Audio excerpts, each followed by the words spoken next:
बिस्मिल्लाहिर्रहमानिर्रहीम। अस्सलामु अलैकुम एवरीवन। कैसे हैं आप सब? उम्मीद है आप सब ठीक होंगे। मैं हूं शेफ आयशा और आपको अपने चैनल पे वेलकम करती हूं। आज मैं वनीला कपकेक की रेसिपी आपके साथ शेयर करूंगी। बहुत ही यमी कपकेक मैं आपको बना के दिखाऊंगी और बहुत ही इजी स्टेप के साथ मैं रेसिपी आपके साथ शेयर करूंगी। तो चलिए रेसिपी को स्टार्ट करते हैं। तो वनीला कपकेक के लिए सबसे पहले जो इंग्रेडिएंट हमें चाहिए, 1 cup maida all purpose flour, half cup दूध और 1/3 कप कुकिंग ऑयल है और हाफ कप ही चीनी है। 2 अदद अंडे, 1 teaspoon vanilla essence, 1/4 teaspoon baking soda और 1 टीस्पून बेकिंग पाउडर है। ठीक है। और दूध और जो अंडे हैं ये रूम टेम्परेचर होने चाहिए, ठंडे नहीं होने चाहिए। तो चलिए अब सबसे पहले मैं आपको बताऊंगी कि हमने किन चीज़ों को सबसे पहले मिक्स करना है। जी तो व्यूवर्स, सबसे पहले हम ड्राई इंग्रेडिएंट्स को मिक्स करके एक साइड पे रख देंगे। तो ड्राई इंग्रेडिएंट्स को मिक्स करने के लिए मैंने एक बोल ले लिया है। तो सबसे पहले हम मैदे को अच्छी तरह से सिफ्ट करेंगे। तो उसके साथ हम बेकिंग पाउडर और बेकिंग सोडा ऐड कर देंगे। अच्छी तरह से सिफ्ट कर लेंगे। अब एक स्पैचुला की मदद से इसको मिक्स कर लेंगे ताकि बेकिंग पाउडर, बेकिंग सोडा और मैदा जो है वो अच्छी तरह से मिक्स हो जाएं। चलिए, ड्राई इंग्रेडिएंट तो हमने मिक्स कर लिए हैं, तो अब हम लिक्विड इंग्रेडिएंट्स को मिक्स करेंगे। लिक्विड इंग्रेडिएंट्स को हम ब्लेंडर में अच्छी तरह से मिक्स करेंगे। तो सबसे पहले ब्लेंडर जग में हम 2 अदद अंडे ऐड कर देंगे और अंडों के साथ हाफ कप जो चीनी है वो ऐड कर देंगे। इसको 2 मिनट के लिए यहाँ पे अच्छी तरह से हमने मिक्स करना है। इसको 2 मिनट के लिए ब्लेंडर को चलाना है।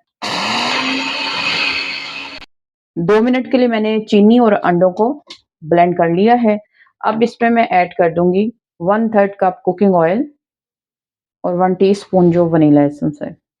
1 मिनट के लिए इनको हम मजीद ब्लेंड करेंगे। 1 मिनट के लिए हमने ब्लेंड कर लिया है। तो अब दूध ऐड करने के बाद मजीद 1 मिनट इसको चला लेंगे ब्लेंडर को। तो लिक्विड जो चीज़ें हैं हमारी अच्छी तरह से मिक्स हो जाएंगी। जी तो व्यूवर्स, लिक्विड चीज़ें मैंने सारी अच्छी तरह से ब्लेंड कर ली हैं। अब ये लिक्विड जो हमारा अपना तैयार हो गया है, इसको हम ड्राई इंग्रेडिएंट्स में मिक्स करेंगे। जी तो व्यूवर्स, ये लिक्विड ऐड करके मैं अच्छी तरह से मिक्स कर लूँगी मैदे को। तो ये जी हमने अच्छी तरह से मिक्स करना है कि कोई भी लम्प्स जो है वो बाकी ना रहे। जी तो व्यूवर्स, ये मिक्सचर जो है बहुत अच्छी तरह से मिक्स हो चुका है। आप ये कंसिस्टेंसी चेक करें, इस तरह कंसिस्टेंसी होनी चाहिए बैटर की। तो अब मैं बताऊंगी कि अगला स्टेप कौन सा है। जी तो व्यूवर्स, मैं कप के कप को जो घर में कप होते हैं ना उसमें बनाना बता रही हूँ। तो आपके घर में जो भी कप अवेलेबल हो आप उनमें इजीली बना सकते हैं। तो यहाँ पे मैंने 4 कप लिए हैं। तो उससे अगला मरहला है, कप लेने के बाद ग्रीजिंग ब्रश से आपने कप को ग्रीस कर लेना है चारों तरफ से। मैंने अंदर लाइनर लगाना है कप केक का। तो अगर लाइनर आपके पास अवेलेबल हो तो फिर कप को ग्रीस करने की भी ज़रूरत नहीं। ये मेरे पास कप केक के लाइनर मौजूद है, तो ये मैं हर कप के अंदर एक-एक रख दूँगी।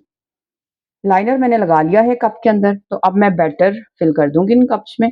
तो 1 कप मैं आपको दिखाती हूँ वो बैटर ऐड करके कि कितना आपने फिल करना है। ये जो मैंने लाइनर लगाया हुआ है, इससे नीचे-नीचे आपने बैटर इसके अंदर डाल देना है। जी तो व्यूअर्स, बैटर मैंने कप के अंदर फिल कर लिया है। इस तरह बैटर आपने ऐड कर देना है।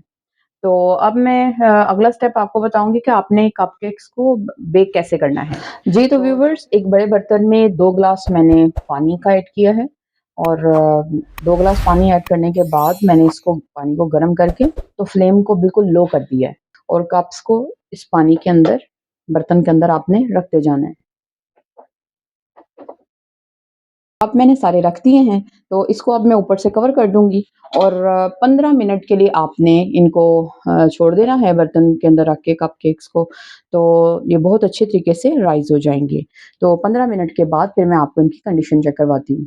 15 minutes later. जी तो व्यूअर्स, वनीला कपकेक को बेक होते हुए यहाँ पे 15 मिनट हो चुके हैं, तो चूल्हा अब हम कर देंगे बंद और अब हम कवर उठा के तो इसकी कंडीशन चेक करेंगे।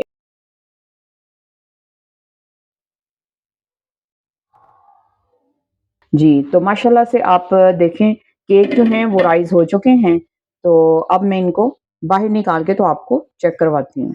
जी तो व्यूअर्स,